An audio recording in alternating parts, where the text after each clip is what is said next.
والفجر وليال عشر والشفع والوتر والليل إذا يسر هل في ذلك قسم لذي حجر ألم تر كيف فعل ربك بعاد إرم ذات العماد التي لم يخلق مثلها في البلاد وثمود الذين جابوا الصخر بالواد وفرعون ذي الأوتاد الذين طغوا في البلاد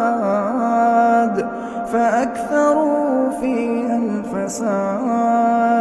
فصب عليهم ربك سوط عذاب